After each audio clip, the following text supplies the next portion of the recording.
Turn that music.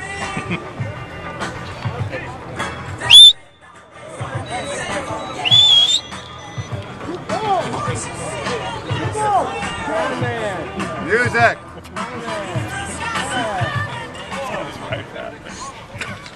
Thank you. You didn't like that playlist? Finally changed the music. Okay, in general, very up and down. Offense with a very good first drive, and then didn't do a lot the rest of the first half.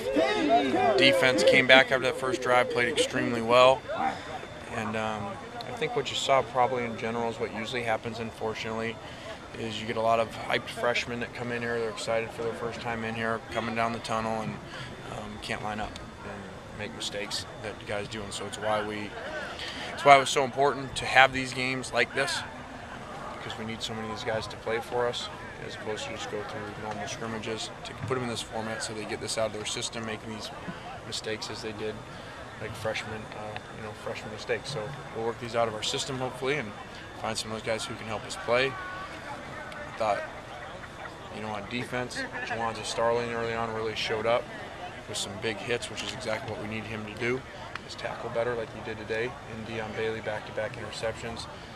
Made the move look pretty good as far as moving him down a linebacker to get a more athletic guy there to help in the pass game. So defensively, I think what stood out at halftime, we took out, it was already scheduled before, so it wasn't even how the game was going. Devon Kennard, Nick Perry, Wes Horton, Christian Atupu, TJ McDonald, and Mikel Roby, and Chris Gallipo. And so we got a chance to see some other guys play during the second half. On offense, thought Amir Carlisle there at the end showed up again.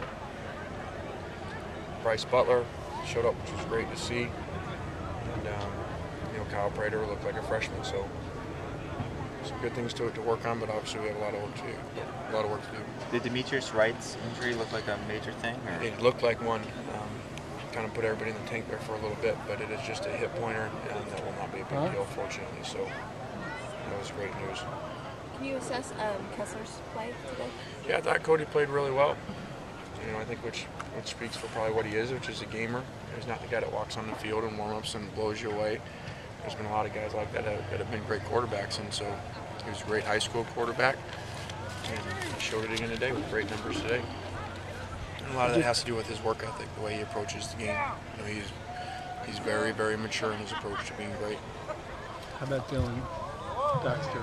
Yeah, Dylan looked really good. He didn't have a lot of just giant holes and made guys miss, took care of the ball. Dylan's right where we want him to be. And he's completely changed off the field from being around us by his approach to the game, by being early. Has not been an issue one time for the people downstairs all summer. Has not been an issue for us all camp, and so hopefully that maintains, and he's bigger, stronger, faster. So it's good. So you embrace the kind of one cut and go versus dancing kind of philosophy?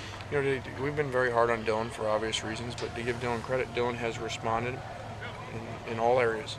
He's doing things the Trojan way. He's doing things right off the field, and then on the field he's responding by finishing on the sidelines better, by being a one-cut runner, which is what you have to do in college football. You can't do the high school stuff anymore. So he's been really good this game. Is he leading the competition? You feel that? I don't want to say he's necessarily leading. We started DJ today. If we were to play right now, and we were going into our second game, he'd probably start based off of DJ putting the ball on the ground early on like that. So. But they're very, very close, and Amir, as you see, continues to do things right. He did not come in here and do what a lot of the other freshmen did, which was make mistakes. Do you see Prater as a short yardage guy? He seemed to be that guy in the first half on all the catches he made. Not necessarily. Kyle can hopefully develop into the big X's that have been here before that kind of do everything and make plays down the field as well as short stuff. And he came out here and did what freshmen usually do, drop the ball, ran a long route. So he'll get better. Any impressions of the offensive line, specifically the guard spots? Probably too hard to tell. I know that we struggled on the right side in pass protection there on third down, gave up a sack on 3rd and 10. So that's going to be something we're going to have to work on, not just with the guards, but the right side in general. Kevin hasn't played that much either. Do you anticipate Andre Walker getting more looks at right guard? I don't know that yet. We're going to go back and see where we're at, after this game, take everything into account. and that'll also depend on how well the guards played in there too. You know, whether we leave him at tackle or whether we put him in the competition inside. What do you think of Barkley's performance tonight? I thought, you know, there was a disappointing play that sticks out. You know, he tries to throw the slug over here to the right towards the end of the first half, kind of back to frustration of not, you know, having great success. I thought he commanded the guy. It's totally different reason than everybody else. You know, and you saw he came. We took him out at halftime. We had four penalties the next series. You know, and I think 3 more procedure. So you see the lineman jump, but there's a lot that goes to that. And so his command of the offense is very good. And I'll have to look at the rest of it. Xavier Grimble didn't play? No, Xavier, his neck was bothering him really tight this morning. The x-ray, it was negative, but they held him out. Okay. All right. Thank you. Thank you. Thanks, guys.